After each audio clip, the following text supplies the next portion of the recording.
The Himalayas, the world's highest mountain range that has captured the fascination of people for centuries.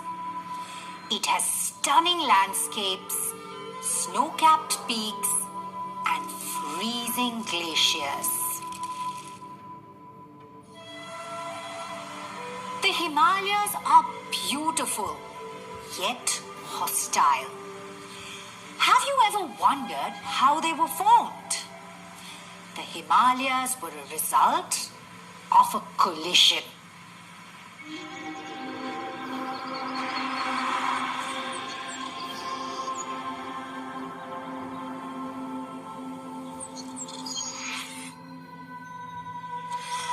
Millions of years ago, India as we know it was not a part of Asia as it is today.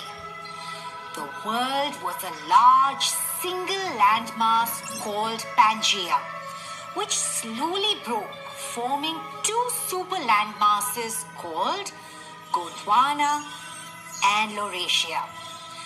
The Indian subcontinent was a part of Gondwana in the southern hemisphere. Because of the internal forces of the earth, Gondwana broke further.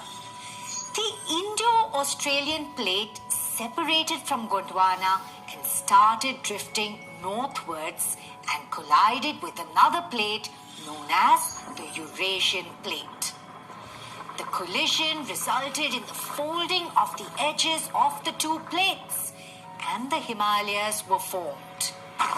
During the collision, over years, masses of molten granites and basalts intruded from the mantle and reached the crust where they solidified. Coming back to the collision, we estimate that it happened around 40 to 50 million years ago. Considering Earth's age of 4.5 billion years, the formation of the Himalayas can be considered a recent event in the geological timeline. So, the Himalayas are known as young fold mountains. Fold mountains as they were formed because of the plates folding.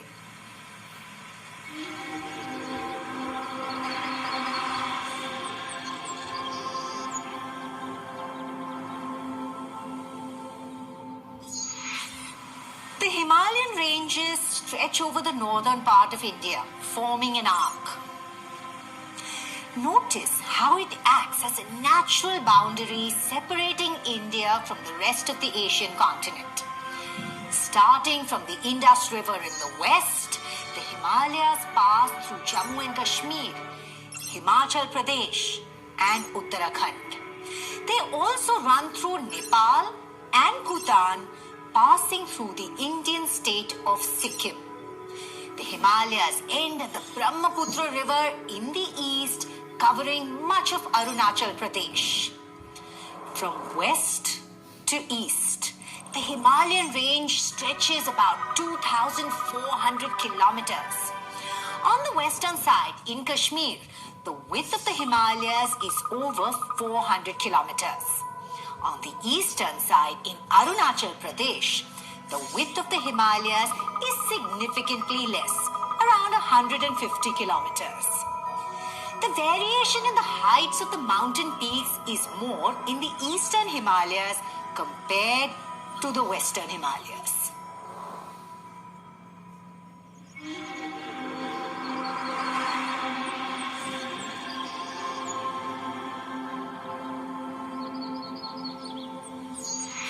There are several ranges in the Himalayas, some continuous, some broken.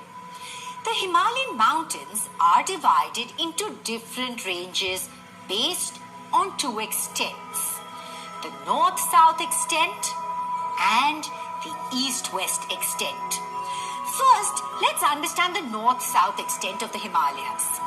There are three parallel ranges known as the inner Himalayas, the middle Himalayas, and the outer Himalayas. Let's look at each of them in detail. Now, the first and the most continuous range is called the inner or the greater Himalayas. or the Himadri. This northernmost range consists of the loftiest and the most prominent peaks that have asymmetrical folds. The core of this part of the Himalayan mountains is composed of granite. Because of the altitude, it is covered in snow all year. It is home to a number of glaciers, including the Gangotri Glacier, one of the primary sources of the river Ganga. The world's highest mountain peak is part of this range. Can you name that mountain? Yes, it's Mount Everest. This peak lies in Nepal and its height is about 8,848 meters above sea level. The average height of the mountain peaks in the Greater Himalayas is about 6,000 meters. Let's look at some of the highest peaks in the Greater Himalayas. So first up, we have the Namcha Barwa and the Kamet, both of which have an altitude of 7,756 meters. The Nanda Devi has a slightly higher altitude of 7,817 meters. Then in Nepal, we have the Annapurna at an altitude of 8,078 meters. Next up, India makes an entry again with the Nanga Parbat at an altitude of 8,126 meters. Back in Nepal, again there is the Dhaulagiri, which has an altitude of 8,172 meters. There is also Makalu at an altitude of 8,481 meters. And we're all aware of India's second highest peak, Kanchenjunga, at an altitude of 8,598 meters. And the Mount Everest in Nepal stands at an altitude of 8,848 meters.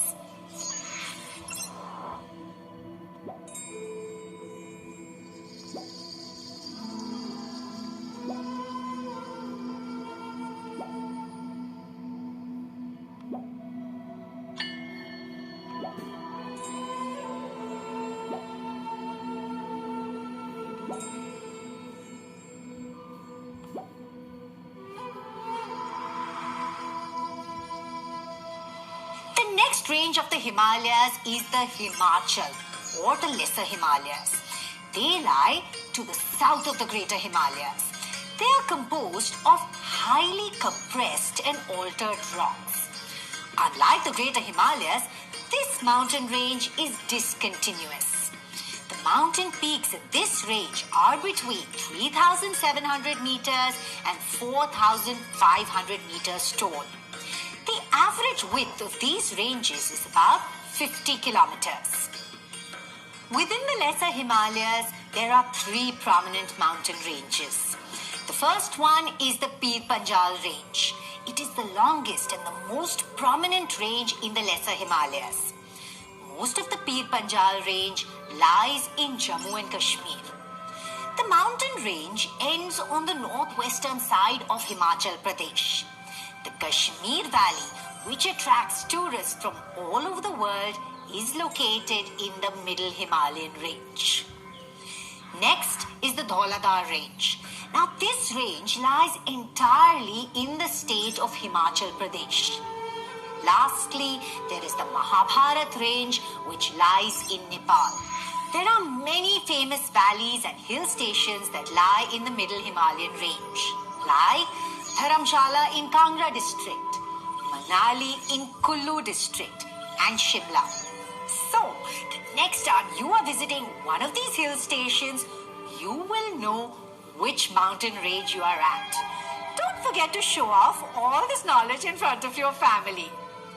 Now, let's go further south and learn about the outermost range of the Himalayas, the Shivalik range. The Shivaliks run parallel to the Greater Himalayas.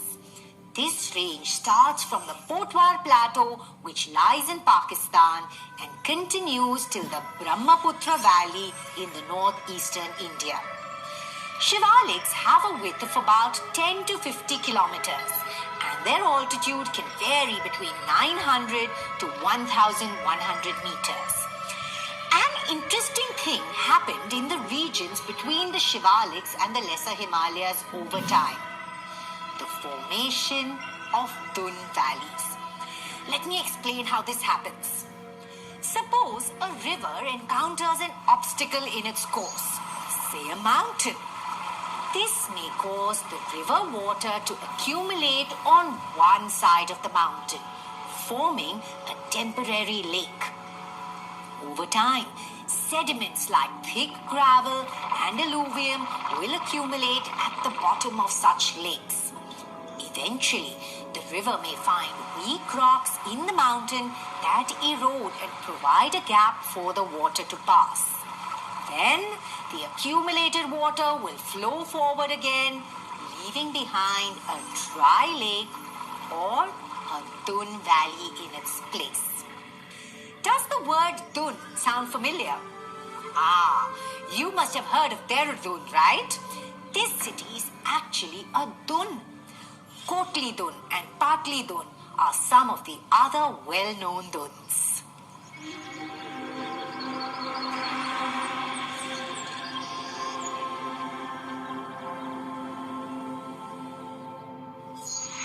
The Himalayas have also been divided on the basis of regions from west to east. In this case, the demarcations among the different ranges are done according to the presence of river valleys. The range lying between the Indus and the Satluj rivers is known as the Punjab Himalaya. Regionally, though, it is called the Kashmir Himalaya or the Himachal Himalaya from west to east. Moving further east, we can see the Kali River. The part of the Himalayas between the Satluj and the Kali rivers is called the Kumaon Himalayas. Most of this part of the Himalayas is found in the state of Uttarakhand. Between the Kali and the Tista rivers lie the Nepal Himalayas. In the northeastern region of India, between the Tista and the Dihang rivers lie the Assam Himalayas. Here, can you see the eastern boundary is marked by the Brahmaputra river? The Himalayan ranges beyond the Dihang Gorge bend sharply towards the south, and these ranges are called the Purvanchal or Eastern Hills and Mountains. They form a sort of boundary between India and Myanmar. The mountains here are covered with thick, dense forest due to heavy rainfall and a relatively warmer climate. The mountains in these ranges are mostly composed of sedimentary rocks like strong sandstone. The Patkai Hills, the Naga Hills, the Manipur Hills, and the Mizo Hills are some of the hills that make up the Purvanchal Himalayas. Whoa, what a fun ride! Now, you are an expert regarding the Himalayas. Congratulations! You can now plan your expedition around these majestic mountains.